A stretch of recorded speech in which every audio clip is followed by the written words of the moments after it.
Okay, well, we just got back from seeing The Hobbit, An Unexpected Journey. Quite an experience. It actually takes a lot to get me into the theater, but I'm a huge sucker for Lord of the Rings, and so, of course, I was there.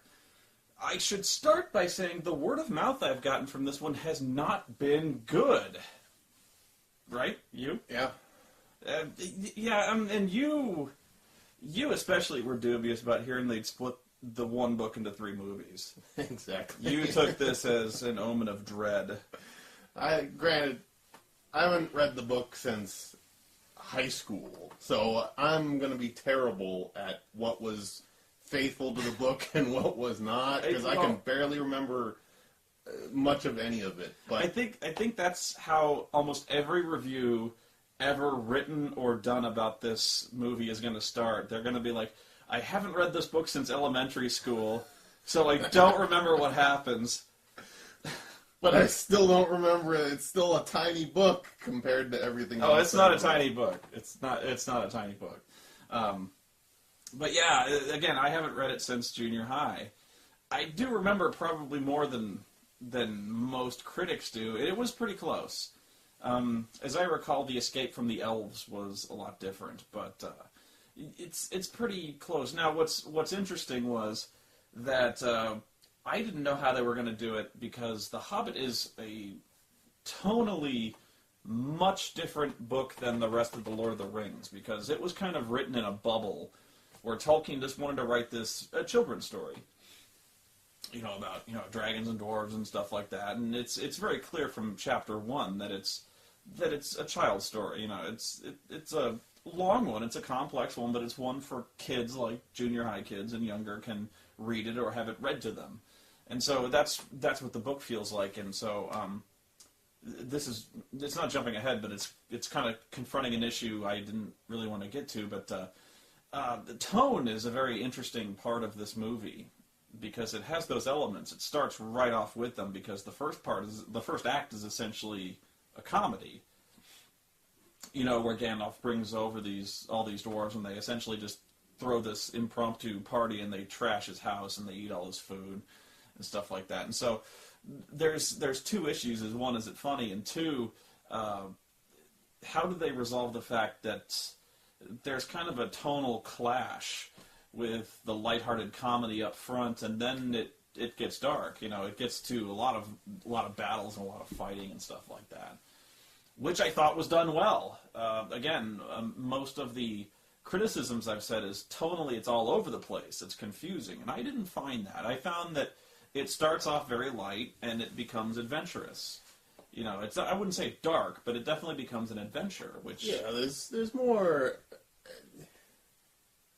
action, and it gets more violent. There is. There's decapitations and monsters getting cut, but a lot of the times the action fits the more lighthearted pace, where there's one of the big action set pieces at the end is when they all are escaping the goblins, and it's almost like a cartoon, like a little bit, obviously a more violent cartoon, but they're pushing all these goblins away using ladders, and boulders are falling down, and I'm not saying it's funny or anything like that, but it's very much, it's kind of like a swashbuckling type adventure where you don't take it seriously.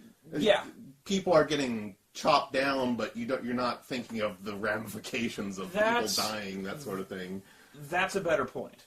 I wouldn't say it's cartoony, but it's definitely more swashbuckly, where you're watching these heroes do heroic things and doing really cool stuff to these enemies and stuff like that. And there is kind of a clash when it comes to, for instance, the very next scene, where the albino orc dude, the Prometheus alien,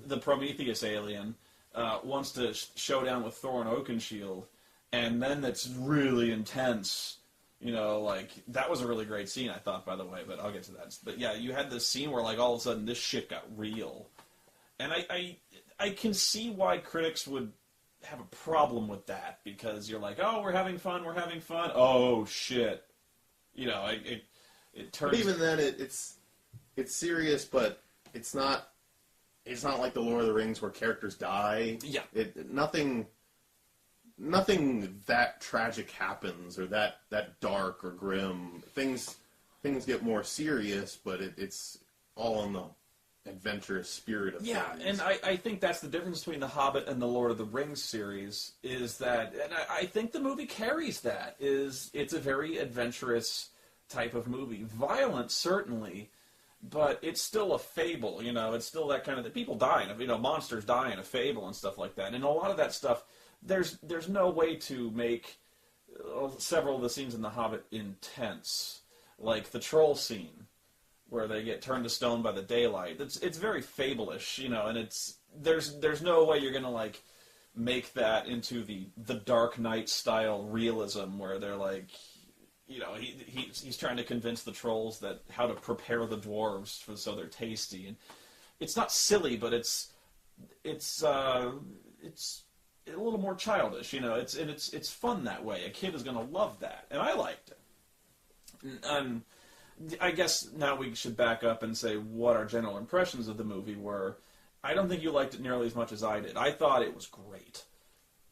I said, my line was, it's too long. And that's the crux of it, is that the negative word of mouth has been consistent, and it's for one main reason. It's too goddamn long. Pretty much on those words, it's too goddamn long. You were watching the extended editions earlier in the week of Lord of the Rings, and we had a discussion about which we preferred, and I said the theatrical because, and I appreciate the extended editions. I love the deleted scenes, and I love seeing them every once in a while to get this extra goodies, extra perspective on different things. But in terms of a movie-going experience and getting all the highs and lows and being drawn into an experience, I felt the theatrical moved along at a lot quicker pace. And when it came to The Hobbit, it felt like I was watching the extended editions, where there were several scenes in which I'm going,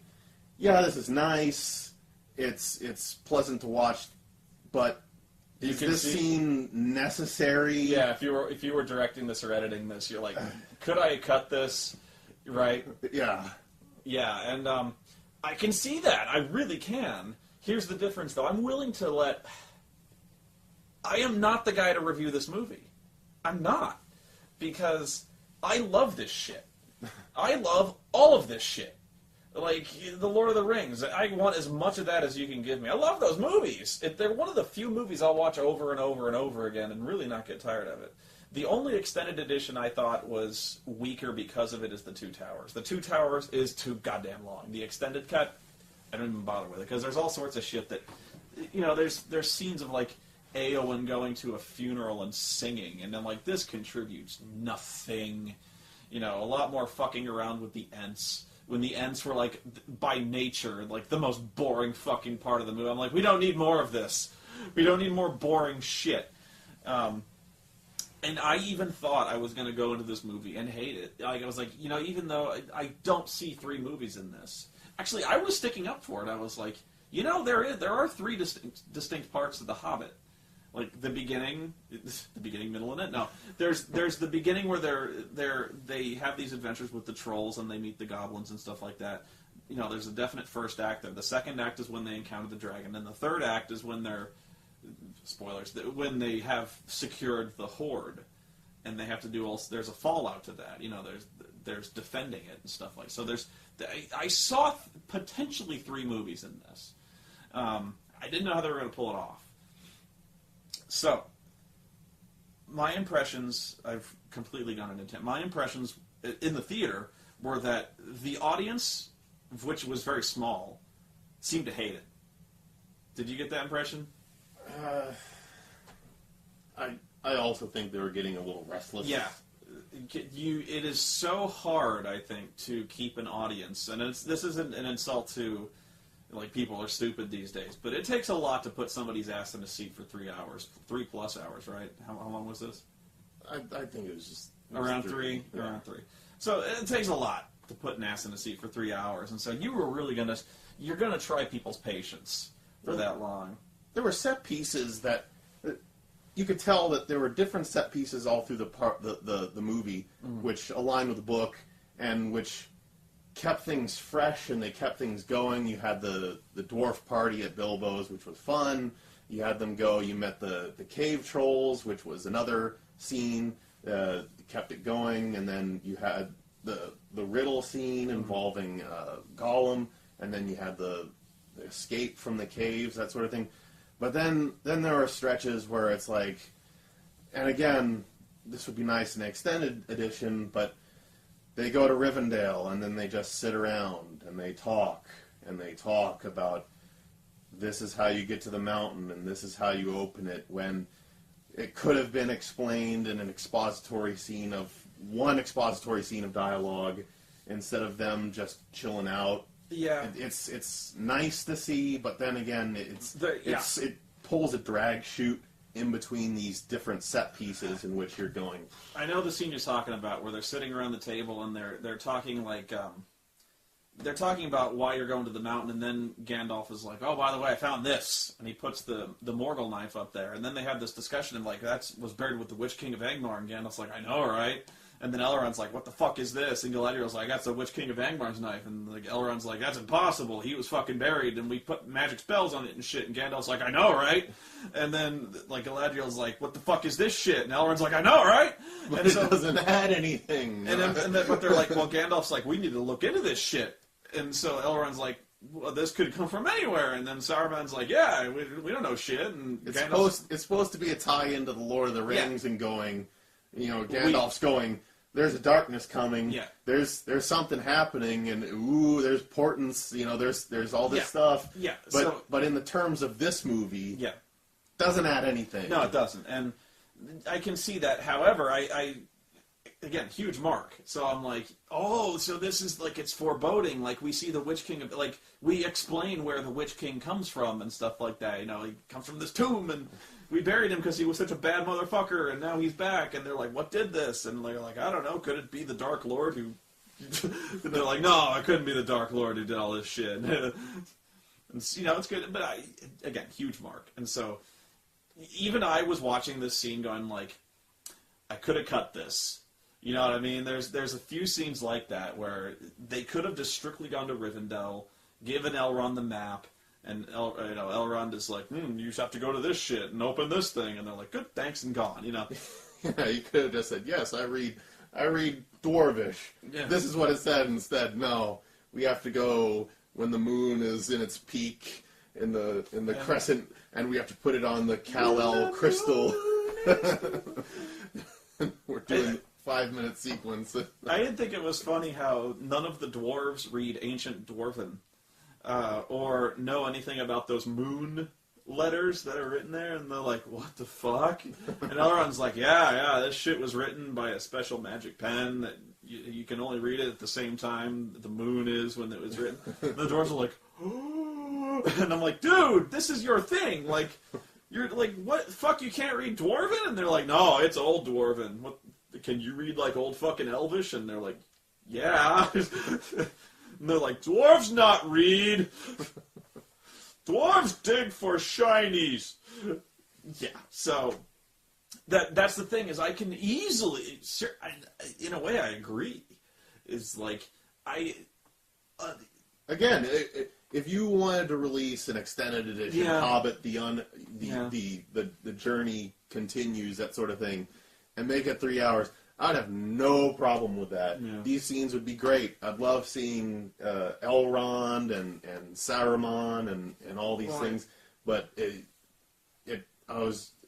the second act, really, I was just dragging down. And the shit with Radagast, where that whole thing could, like, okay, Radagast has this deal with the spiders, and I had to leave to go to the bathroom. It's 3 hours. Come on, give me a break. But Radagast is like, there's these spider fucking things. Did they ever deal with that? Did they deal with that in like the 2 minutes I was gone? No. How do they deal with that?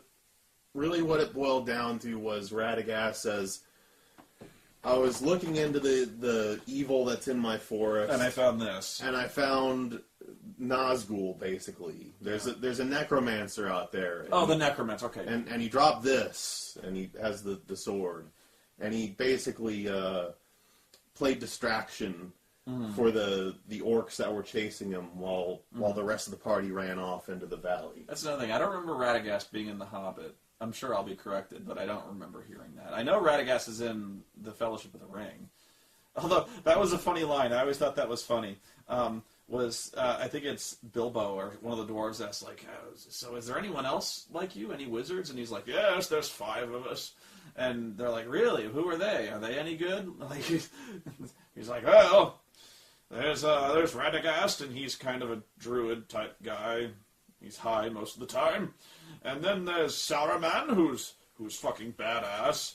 And then there's 2 blue assholes. I don't remember their names, which I always thought was funny. I even asked this. I was like, in fact, I probably talked about this in Encounter Monkey. I was like, is there 7 or there 5? I know there's 2 blue ones.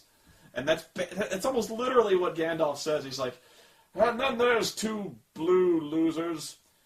I met them at a party one time, and we were really drunk, and then they were gone. I don't know. And that's the funny thing is, even in the Lord of the Rings, they never...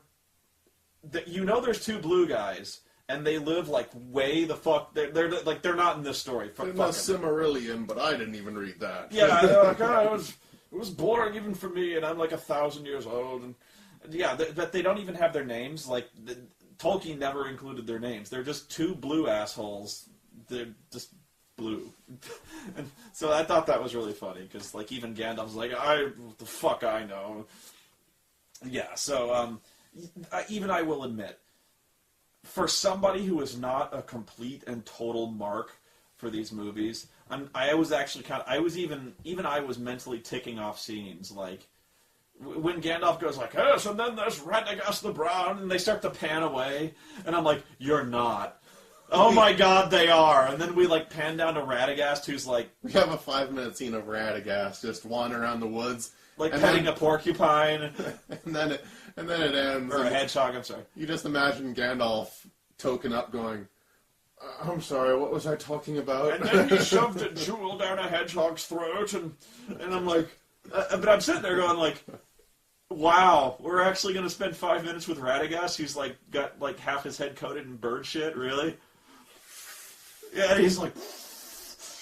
Speed is good! He's got like birds and shit in his hair. He's so fucked up. And even Saruman, I love how Saruman is like, oh my, Radagast, he's not here, is he? Is it like, what's wrong with Radagast? The dude eats shrooms, like, all the fucking time. And Gandalf's like, oh, he's a fun guy. There's severe drug problems in this wizard school. Where do you think I get my pipe weed, Saruman? Those blue wizards are train spotting big time. Yeah. Hey, look, he'll hook a brother up. He sells cheap. You want a dime bag, Saruman? And he's like, yes, I would. No, I would not. So, yeah, even that was funny where it's like, I'm loving this movie, but even I am going like, if I wasn't a huge fan, this would suck. But I'm sitting there going like, yeah, Radagast, I remember that motherfucker. They cut him out of Lord of the Rings entirely. Yeah! And I'm like, but Miles is like, what the fuck is with this guy? And you're like, are we ever going to see this guy again? And I'm like, no. Well, the thing is, like I said, we have that scene where Radagast, he's wandering around the forest, and there's these sick animals that he's tending to. He's like doing CPR to a hedgehog. He's doing CPR to a hedgehog. And then it cuts away, and it cuts back to the party, and I turn to you, and I go like... What the fuck was that? What? What, did Gandalf have fucking Alzheimer's? No, Gandalf was like, and then he went to the castle and died at the end. Like, what the fuck was that? Is he coming back? I can't even remember the ending. You fools. Yeah, Gandalf is, you kind of like, does he just trail off? And I'm like, yeah, kind of. He's got the Abraham Simpson problem of story. Which was the style at the time. Don't you puke in my lap. You better not. I will say, another, I won't say a problem, but I'll say something that was weaker in this movie than one that Lord of the Rings was. I feel that the Lord of the Rings had a much stronger cast of characters. You had a much more diverse cast where you had a lot of people had so many different favorite characters, whether it be Aragorn, Gandalf, Gimli, Legolas, that sort of thing. Whereas in this one, it's Bilbo, it's Gandalf, and then 13 dwarves. 13 dwarves that are all interchangeable. I don't know if you can fault the movie for that, because by its very nature, Lord of the Rings is very clear, because there's like, and this is actually the way a lot of D&D parties fall victim, is you don't remember Legolas, you remember the elf. You don't remember Gimli, you remember the dwarf. You know, that's, you remember greasy-haired long, you remember, don't remember Aragorn, you remember greasy long-haired fucker with the sword, you know, and so... I have more distinctive personalities. They were more distinctive, yes, but... Movies. That's even the case in the book, where there's Thor and Oakenshield, and then there's a shitload of other dwarves. You know, that's pretty much it. And in this movie, actually, I think the movie probably does more to establish the dwarves than the book does. Where there's oh, and I think it will over the course of 9 hours of movie. there's like 3 main dwarves I think we follow. Like there's Thor and Oakenshield, who by nature is the leader. You know, he's that guy. There's the guy with I don't even remember his name. Doran. I don't know. The guy with the white beard, who's like the guy who talks to Thorin all the time, and he's kind of the guy who knows things. And then there's the guy who talks to Bilbo with the, you know, the stupid hat, the deerstalker hat type thing. So there's like 3 or 4, and their names are almost insignificant. They all have a unique look. Like, you remember the way they look. There's the big fat fucker. There's the guy with, you know, the bald guy with the tattoos on his head. You know, the guy with the slingshot, that dumbass. But Gandalf tried naming him 3 times, and all those times Owen he's and like... Glowing and Durin and Sleepy He's and like Wacky. Sleepy and Dopey and Donner and Blitzen. And Wacky and Doc. He could have called him anything, and I would have been like, all right. Sneezy. Be like, Sneezy, go stoke the fire. Okay. I'm Balin. Oh, fuck, I don't care. What the fuck ever. Weird tattoo head guy, go ahead. Bob. That is an issue with the story, but that's not an issue with the movie, that's an issue with the story. A valid one, nonetheless. But I think that's really just the way it goes in the book, is there's this, like, it's really just Bilbo's story. You know, it's Bilbo and Gandalf and pretty much Thorin, and that's about it. I'm sure I'm going to get corrected on that, too. They're like, no, dude, Owen is one of the Owen and Glowin are like the linchpins of the movie. Yeah. But, yeah, I actually think those guys have more of a personality in the movie than anything. Like, the dumbass with the slingshot, he's kind of the immature one who's an idiot, and the fat fucker is the guy who eats a lot. He's fat. Yeah, and he likes food. That's about it. No, but there's the guy. Fuck it, I don't know. There's a guy with like 2 axes and shit like that. Although I always found it. That dumbass with the slingshot. I always saw that guy go like, dude, it's like a slingshot. Somebody hand this fucker an axe. Like, even the Hobbit has better hardware than you. I'm like, dude, the one guy, the 2 guys who follow Bilbo to the trolls and stuff like that. I remember them. I know what, you know, they're these kind of buddies, you know. Actually, it might have been Owen and Glowin. Keely and Feely. Those guys I remember because like that one guy has a bow and he's kind of a cynical kind of funny guy. You know, those 2 are they hang out together. They're the bros, you know. So yeah, so I probably paid a little more attention to that, but and even I don't know that. Fuck it, I don't know. But you can recognize them on sight, and so some of them have very distinct personalities. So there's like 3, which is fair enough. You're really just meant to pay attention to fucking Thor and Bilbo, though, you know. So that's about it. But I think that's what it comes down to, is how much of a mark you are for Lord of the Rings. If you're a big fan, you will love this movie. If not, if like you've never seen Lord of the Rings in your fucking life, you don't know anything about the story, this is gonna bore the shit out of you. You're not gonna know why they're including shit like the Morgul knife. You're never gonna see that fucking thing again in any of the movies. I think it'd still be good. I mean, it's still a decent adventure but it's movie, gonna lose. But it's too long for the general audience. I can actually see they try to pad it out a little bit with action beats to get you interested because, and I don't know if it works that way because let's say you're coming into this blind, you didn't know shit. The first hour of this will lose you. I guarantee you, if you don't know shit and you're not a fan and you're just walking into this movie blind, the first hour you're going to be lost. You're going to be done. You're going to be like, can we just please fucking leave the Shire and find a dragon and shit like that. And by the end of the movie, you're like, they don't find the fucking dragon. And look like, at how far that mountain is. Yeah, like, we gotta walk all the way to that fucking mountain. And they're like, that's 300 miles. And like, I know, right? It's gonna be like a whole nother movie. It's gonna take us like 2 movies to get there. Third movie, we'll get to the fucking mountain. We got a shitload of more walking to do. God damn it. Like, there's giant fucking eagles, man. Can't the fucking eagles drop us off a little closer? No. We are walking this bitch. The eagles are fucking busy, okay? That needs to be a deleted scene where they just go like, well, what are they flying off for? How do we get down for this fucking rock? How do we get down? Fuck you, eagles! Wait, oh shit, they're coming back. They're gonna eat us. Oh shit. They didn't save us at all. Or a little stinger after the credits. Hello?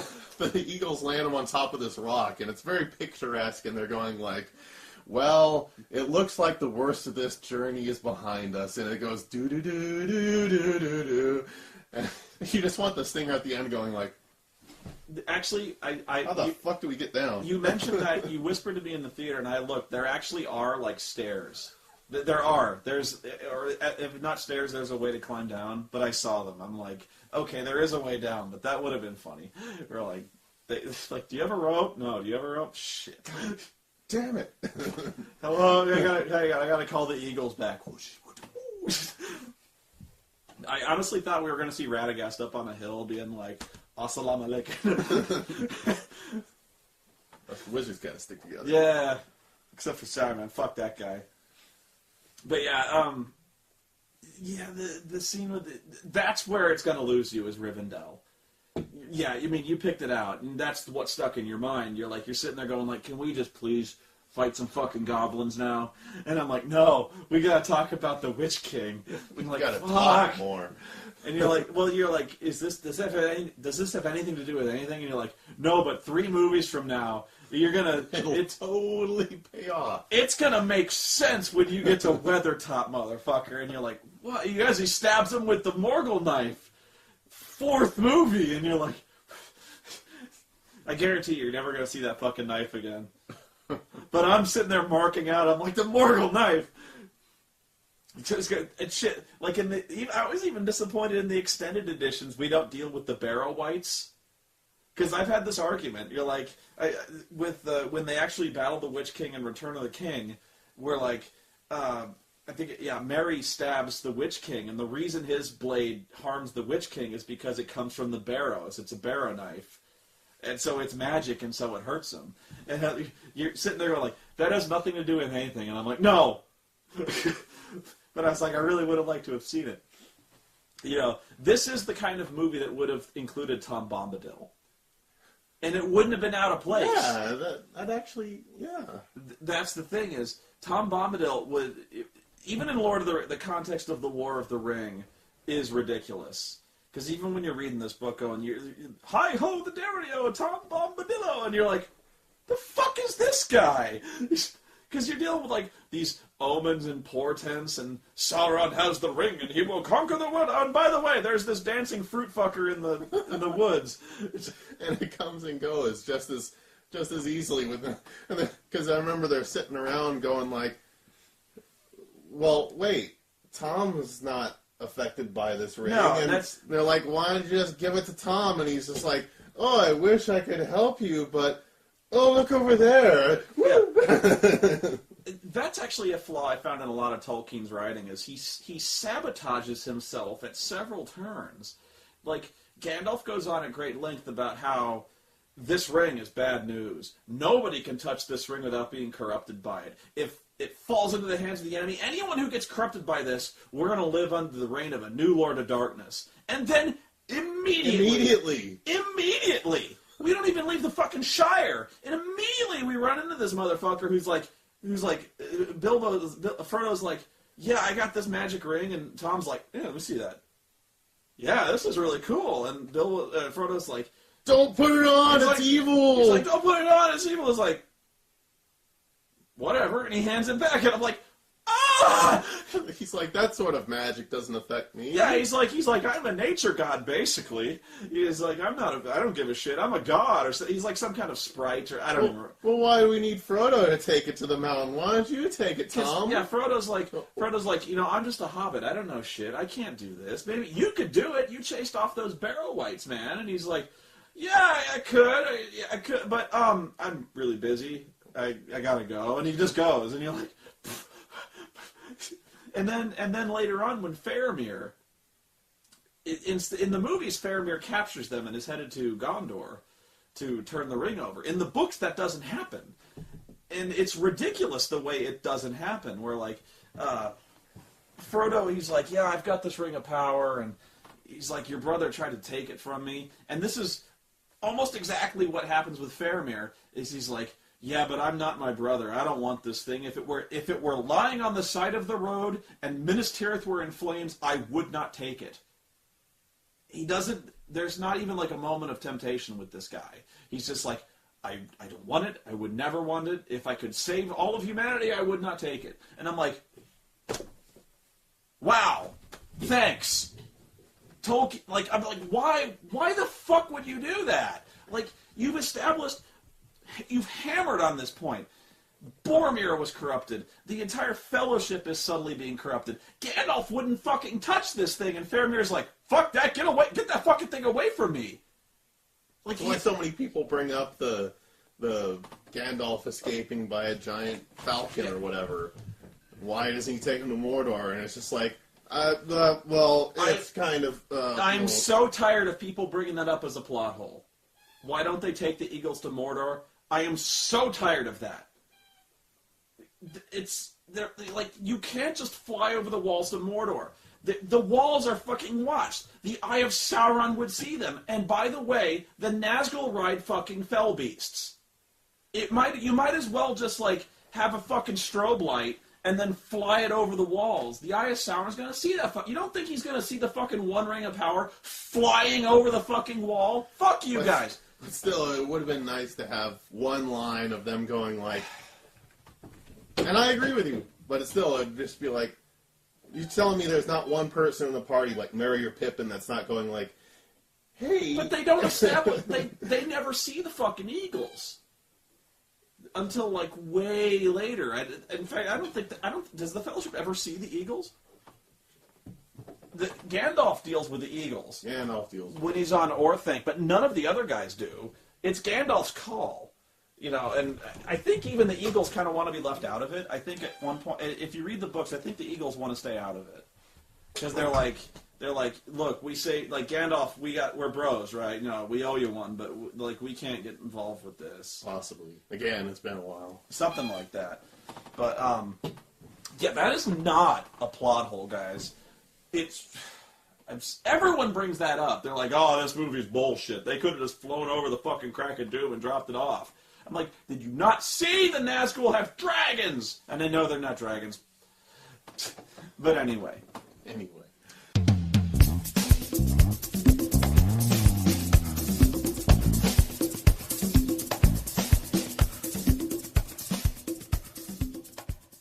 But yeah, The Hobbit is the kind of movie that would throw Tom Bombadil in, and he wouldn't be out of place. No. You'd have this fruity fucker running around, singing songs and rhyming, and the doors would be like, right on, man. And like, what song are you singing? And he's like, oh, we're doing a thing with the dairy. And then like, they're like, oh yeah, the song with the dairy and the thing. And they're like, yeah, because there's dance numbers in this movie. There's song and dance routines. Musical numbers. There's musical numbers, and it's fun. If you let it go and you're a fan and you like, because that's such a huge part. In fact, I kind of missed that from the movies, and I just got through bitching about it in Two Towers. But like, music and song is a huge part of the Lord of the Rings series, and especially so in The Hobbit. So I was really glad to see that they didn't cut that. because there's a lot of songs written in The Hobbit. Song and music are a huge part of it. And if you were writing the if you were adapting the screenplay, you'd see these songs are like, no fucking way, and you'd X those out. So I appreciated that. It's that kind of attention to detail and faithfulness to the source material that I liked. But it's gonna bore the shit out of anyone else. I did like the more lighthearted. Yeah. It didn't get too goofy, and really, if you're sticking with the source material, it's not going to be too goofy. I mean, there's all the scenes that are memorable. The riddle scene being the most memorable of them, which are just fun, and that carries through the movie. It's just I wish it were shorter. Yeah, and what I actually I thought it really well set up a lot of the rivalries which are going to come to a head, like that the Prometheus albino orc dude. I thought they built that up astonishingly well. You know, I thought when Thorin Oakenshield climbs down from that fucking tree and he shows down with this guy, it's all very intense and slow-mo and dramatic. You're like, shit is real now. Like, the orc is like all limbering up and he's like, and Thorin is like, I'm gonna fuck you up. And I'm like, he's gonna fuck him up. And I'm sitting there going like, he's gonna fuck each other up. We're gonna be awesome. And it was awesome, you know.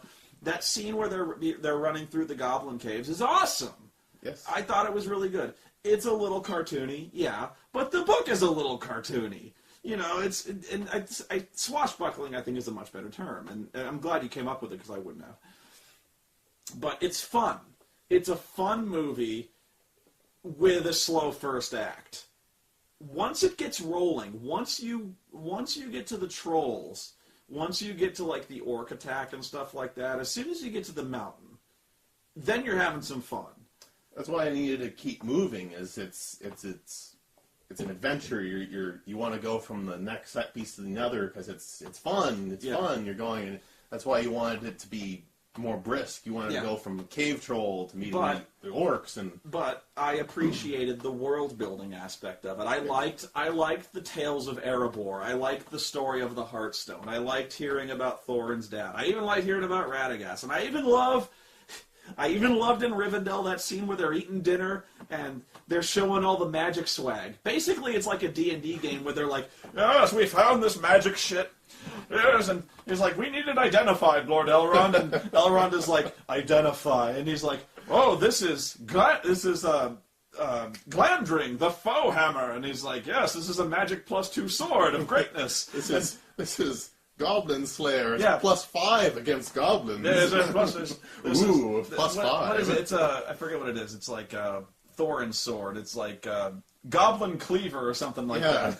And then Frodo's like, I wish I could get my sword identified. And then Elrond grabs it and he's like, oh, this is kick-ass touchdown fuck-up. And they're like, it's a +2 short sword of swiftness. And Frodo's like, yes! And then all the other dwarves are like, hey, why do you get the fucking two-handed sword? Gandalf, you're a fucking wizard. He's like, I specialized. I spent a fucking lot of proficiency slots in this sumbitch. I'm the wizard, it's mine. You know? So I dug the shit out of it. And what was a really funny scene was I had issues with elves. And so I loved when they're like, Elrond is like, would you please come have dinner with us?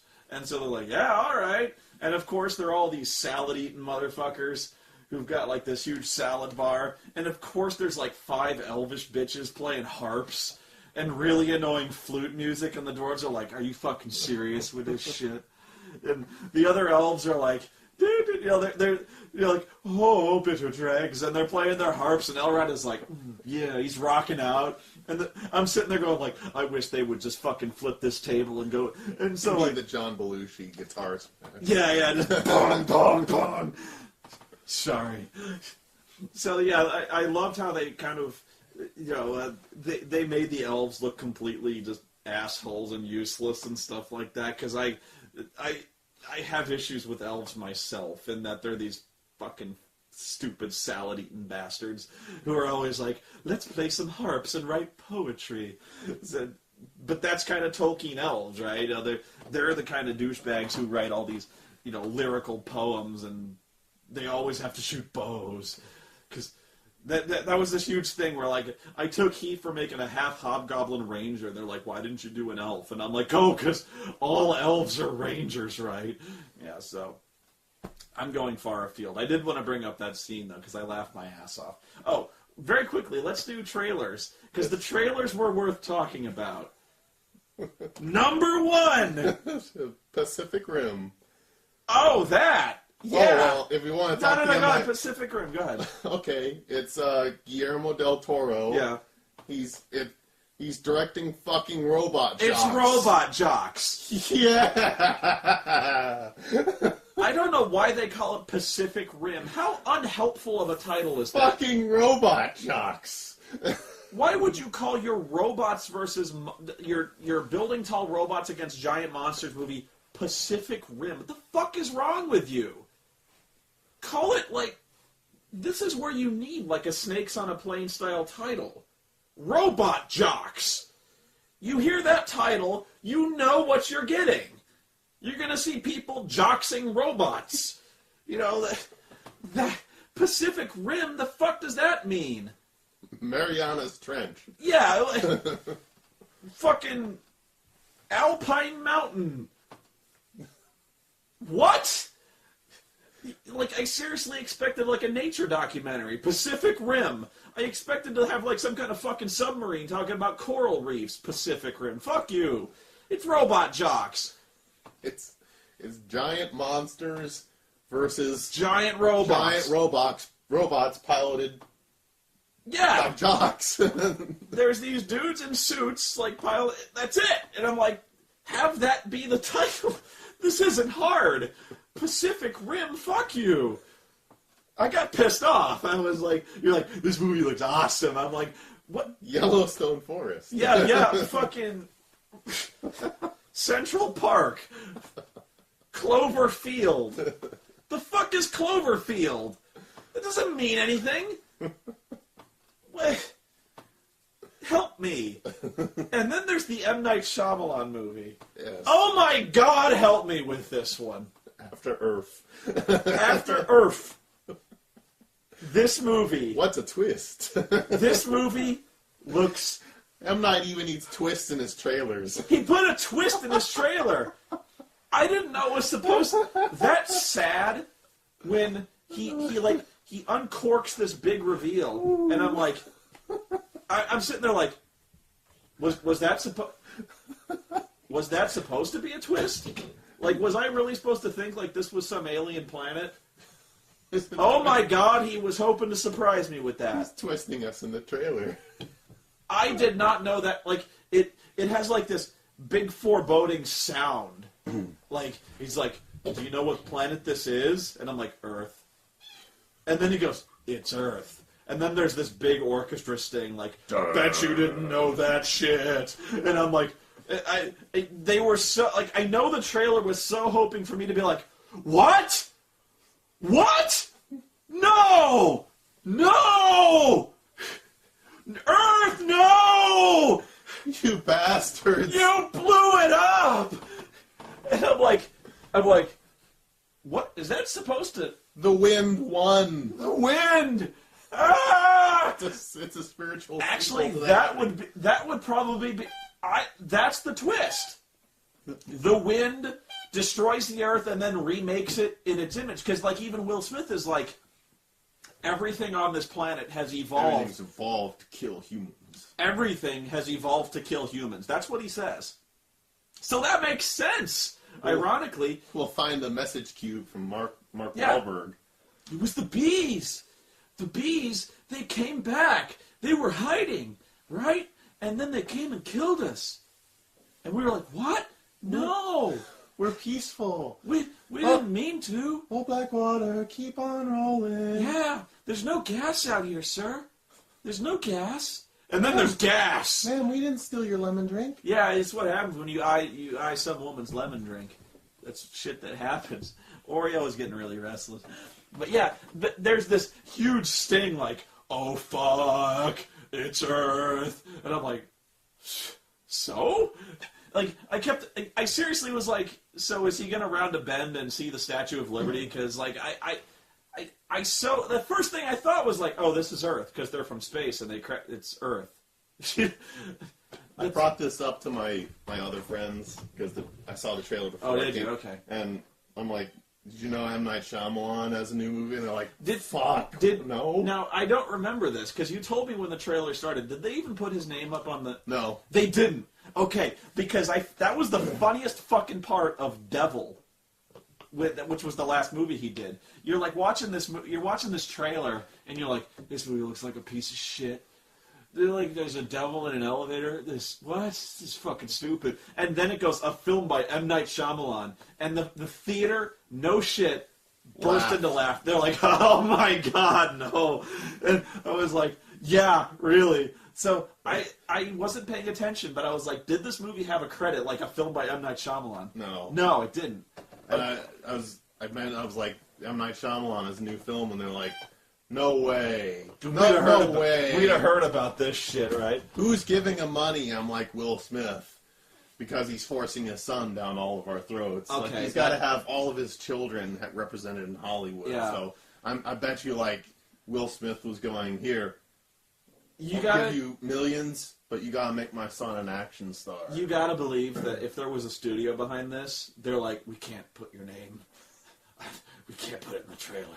Can we still use Alan Smithy? Yeah, like, because if I were running the studio, I'd be like, we can't have this. Like, I wouldn't hire him in the first place. We're like, we can't have this dude's name on the trailer. We're gonna die. You saw what happened in Devil, right? They laughed. Holy shit! But Will Smith's like, nah, we need a Will Smith movie. He's insisting on, like, M. Night Shyamalan's the only guy who will give this kid a chance. Oh my god. And then there's the Tom Cruise movie, which is about the exact same fucking thing. It is. It's like 60 years ago the Earth was wiped out, and I'm like, is this the prequel to M. Night Shyamalan's movie? But I'm sitting there going, like, this looks way better. It doesn't look still doesn't look like a very good movie, but it looks way better than fucking After Earth. So far, this movie is being built on one thing, and that's Tom Cruise in a mech suit. Yeah. That's all I've heard, and really that should also just be the title of it. Tom Cruise in a mech suit. It looks like it has a brain to it, at least. Like there actually is a twist going on here that isn't immediately telegraphed. Really, because like there's some hidden secret going on behind whatever, like a terraforming process or something like that. Like he's not doing what we think he's doing, and there's this woman who knows him, and I'm like, I legit don't know the twist here, and I care, like, because there's some secret here, and I want to know, and it's not obvious, and like, seriously, because with After Earth, there's no mystery here. What could there possibly be, other than the fact that he's pulling a Planet of the Apes twist, which he gives away in the trailer? I so don't see anything that's going to blow my mind in this movie. Prepare yourself. It's going to suck. And another twist is coming. And what's really bad is that the monsters in that movie that are shown in the trailer look so lame.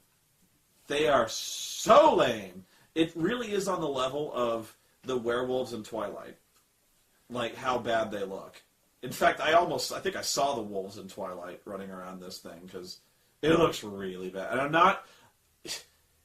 I'm not saying that because it's Shyamalan. That's not helping. But it looked like shit. It's gonna be shit. But the funniest trailer was Beautiful Creatures. Is that the name of it? Well, you didn't see this trailer before. I have. This movie is a heinous Twilight ripoff. I'm amazed we haven't seen more of these, ironically. More of these Twilight ripoffs. This one is Twilight, but with witches. Where, like, it starts off immediately with a Bella Swan in the classroom. She's awkward, and nobody understands her, and she looks wistfully out the window, and she's like, nobody understands me. I have these powers, and it alienates me from people. And if only I had someone I could talk to. And then, of course, this dark, mysterious guy comes in. Well, the only thing that's unique about this one is the roles are kind of reversed, where she's the magic one, and he's dangerous. He's the normal dude. The thing is, they're trying to have it both ways, where she's magic, but she's also normal, where like she's all awkward and she's got these powers, but she doesn't know how to cope. So like like you really want to, where like she needs this dude to help her understand humanity, and because that's her only hope is this dude. Well, what's odd is it's got blanking on the name, the guy. Yeah, the guy. Oh, Jeremy Irons? Yes, Jeremy Irons. And he's the most subdued actor in this film. Everyone else... That's a good point. When Jeremy Irons is the most subdued actor in the film. Jeremy Irons, if you don't remember now, he is Profion, the evil wizard in Dungeons and Dragons the movie. And if you've seen the movie, you know what the fuck I'm talking about. We also need Bruce Payne. Like really, we need a reunion. Yeah, have Bruce Payne be the bad guy in this movie. Yeah. But we've got everyone doing these terrible Southern accents. Yeah. I recognize Emmy Rossum is back, the girl from Phantom of the Opera. She's now back, but now she's this Southern witch who's got all the evil power. You wonder if that's also trying to kind of cash in on the True Blood crowd, because that's really, really deep South supernatural shit. You think so? I've only seen like 2 episodes of True Blood, so that's really more adult than oh yeah. But seriously though, if you're into vampires, you've seen True Blood. You know, like this was punctuated by scenes of them just having goofy shit faces when they... Oh, that scene! I laughed my ass off at that one scene where they're sitting around a table, and then, like, they're doing witch shit, and, like, the room starts spinning, or they're spinning around the room, and they're like, one of them's like, what the fuck is going on? And Jeremy Irons is like, ah! And then there's that evil witch going, like, ah! And I'm like, ah! It was so fucking hilarious. It was really fucking funny. And it is such a blatant Twilight ripoff. It's ridiculous. Like, they might have just, Twilight ripoff the movie, you know. The one good thing I liked about it was the evil bitch who's the evil bitch witch. They have this effect when she's kind of uncoiling her evil powers, like when she's kind of going dark side on people and becoming like this evil witch. They have a really cool effect that I liked, where she kind of is surrounded by like these black veins and spidery webs, and her eyes glow red. I'm trying to think of where I've seen that kind of thing before.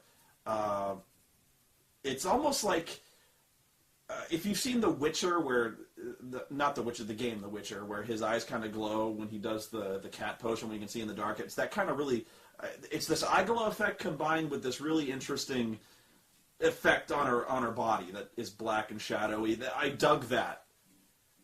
An effect. a visual effect. I was like, that's pretty cool. But then they're like, I'm like, wow. Now, the last thing I want to say before we go is that every single trailer did this. Boom! Boom! Going deeper. Every goddamn one. Pacific Rim. Monsters are erupting from the water. Boom! And then a robot emerges from the waves.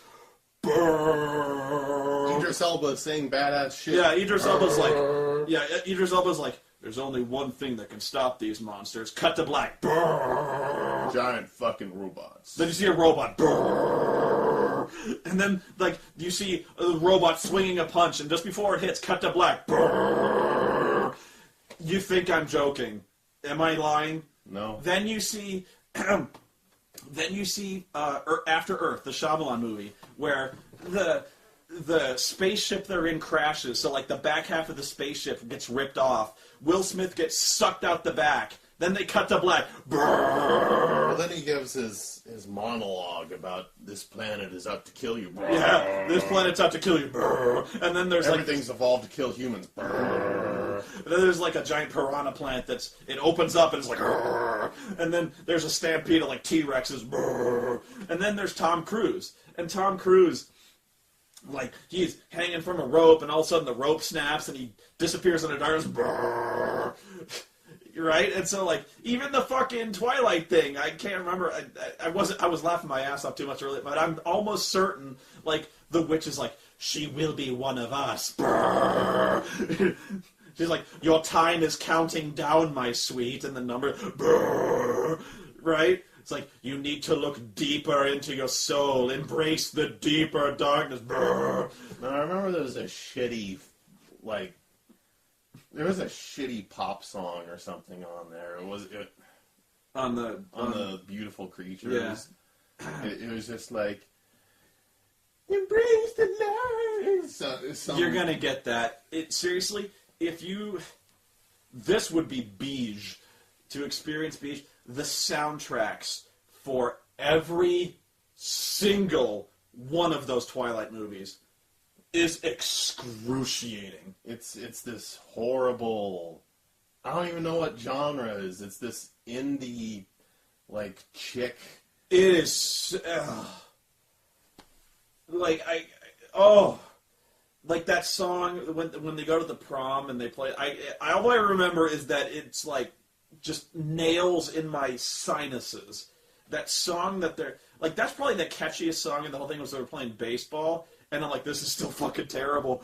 It's like it's terrible in that way. It's kind of like an earworm where you're like, oh my god, just end it, please. They're so bad. It's like that. It must be some kid thing. Like, it must be some kind of like. It's not even pop music. I mean, I listen to top 40. What was that? Stuff, and it's just. Is it like Paramore who does that music? Like, yeah. That really shitty kind of like angsty chick breakup music. Yeah, that's more like it. Because I'm guessing like, they must have like Googled shitty angsty chick music. And like, oh, Paramore, like, and Kelly Clarkson. Although Kelly Clarkson is way too high class for this shit. Yeah. So like, I don't know how you marry that with shitty pop music. Yeah, it's really funny how they've done that. You know how everyone's like, that Inception trailer was fucking awesome. It's the new thing. People remember that. It's speed ramping. It's bullet time. You know, it's those things that are like really cool ideas. Well, there's even the when Lord of the Rings came out, the Two Towers theme, that so many of those trailers did that. The intense Hans Zimmer type stuff. Well, I think that is Hans Zimmer. That, you know, and so yeah, it's that really deep thrumming bar. And even Prometheus did that. Oh, kind of. Where it was like, it does that really intense sound, like over and except that one was like, oh, oh. By the way, that was not in the movie. What the fuck was that?